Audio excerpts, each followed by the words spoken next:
আমার লেডি বসে আজকে আমার সাথে রেস্টুরেন্টে রাগ কইরা আমার কেতো ভাড়াই দিছে। তুই কেতের মাল কেতে যা, তোর রেস্টুরেন্টে কাজ করা লাগতো না, তুই কেতে কাজ কর গিয়া। তো আপনাদের অনেকের মনের বাসনা পূরণ হইছে নি। আপনারা তো অনেকেই আমাকে বলতেন যে তুই কি ক্ষেত তুইটাইছস। জি ভাই, আমি ক্ষেত তুইটাইছি না কই তুইটাইছি। তো বাস্তবে তো দেখতেই পারতেছেন, ক্ষেত থেকে উঠতে গেছিলাম রেস্টুরেন্টে, আবার আমার লেডি বসে আমার খেতে ফাটাইছে। তো যাই হোক, আমি কিভাবে খেতে আসছি আর উনি কে, ওনার পরিচয়টা দিমু, আর আজকে আমি কিভাবে খেতে আসলাম এই বিষয়ে আলোচনা করবো।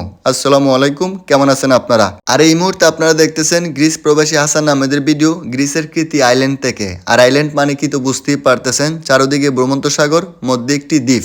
এই দ্বীপের সৌন্দর্য হলো পাহাড় আর সাগর। পাহাড়ের দিকে তাকালে আকাশ চুই চুই অবস্থা, আর সাগরের দিকে তাকালে কিছুই দেখা যায় না নীল পানি ছাড়া। তাছাড়া গ্রিসের সবচেয়ে বড় দ্বীপ। এই দ্বীপের শ্রম বাজারের কথা যদি বলি, কৃষি ফার্ম এবং কি রেস্টুরেন্টের শ্রমই বেশি। যদিও অন্যান্য পেশায় বাংলাদেশ এবং কি বিভিন্ন দেশের মানুষ রয়েছে, তবে কৃষিকাজ এবং কি রেস্টুরেন্টের কাজের মানুষরা বেশি আমি মনে করি। যাই হোক, মূল কথা বলি, ক্ষেতের মাল খেতে কিভাবে আসছি। সকালে ডিউটিতে গেছিলাম সকাল 8টা বাজে, ডিউটি শেষ করি বিকাল 4টা বাজে। ডিউটি শেষ করে সুপার মার্কেটে যাই, সুপার মার্কেট থেকে বাসার উদ্দেশ্যে আসার পথে হঠাৎ বসে কল দেয়। বস বলতে আমার লেডি বস কল দিয়ে বলে ফুইনে স্বামী। আমি বললাম পানো সুপার মার্কেট। তারপরে বলে এলাস্তো দো মাতিওমো, আমার রুমে আসো। আমি বললাম তি কেন? পরে বললো you have to help my husband go to Malta to eat. তো আমি আদামাদা বুঝলাম, অর্ধেক গ্রিক ভাষায় অর্ধেক ইংলিশ ভাষায় ওনার স্বামীকে আমার সাহায্য করতে হবে, উনি এটাই বলতেছে। মোটামুটি বুঝছি টুকটাক, বোঝার পরে ওনার বাসায় যাই, যাওয়ার পরে ওনার স্বামীর সাথে গাড়ি দিয়ে এই যে মাল্টার বাগানে আইসা ফুরি, মাল্টার খেতে আইসা ফুরি।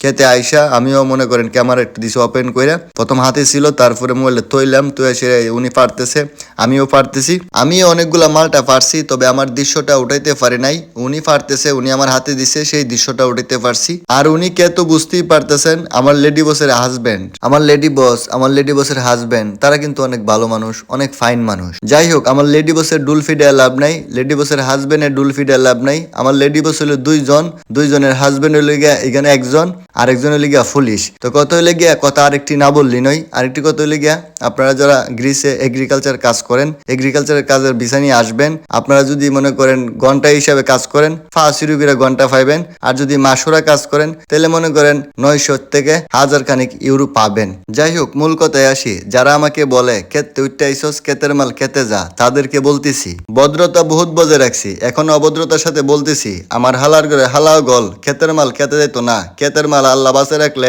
সকাল 8টা বাজলি আবার রেস্টুরেন্টে যাইব। আমার এই অভদ্র ব্যবহার শুনে আপনারা আবার মাইন্ড করেন না। আমি এই কথাগুলা বলতেছি তাদেরকে, বালফাকনা শিক্ষিত আছে যারা, তাদেরকে। যে মানুষ অশিক্ষিত, সেই মানুষ ওই বালফাকনা শিক্ষিতর মাথায় চলে না। যে মানুষ অশিক্ষিত, সে তার মাথা দিয়েই চলে। অতএব বালফাকনামি কমায় করবেন, প্রয়োজনে সুনাত মুটমাইরা ঘুমাই থাকবেন। তারপরও কারো গিফত গাইতে যায় না, গিফত ভালো কিছু বয়ে আনে না। শিক্ষিত হলেই মানুষ হওয়া যায় না। মানুষ বলে মুরুক্কর কাছ থেকে দূরে থাকবেন, আমি বলবো বালফাকনা শিক্ষিতর কাছ থেকে দূরে থাকবেন, ভালো থাকতে পারবেন। আশা করি বুঝতে পারছেন। সবাই ভালো থাকবেন, সুস্থ থাকবেন, আল্লাহ হাফেজ।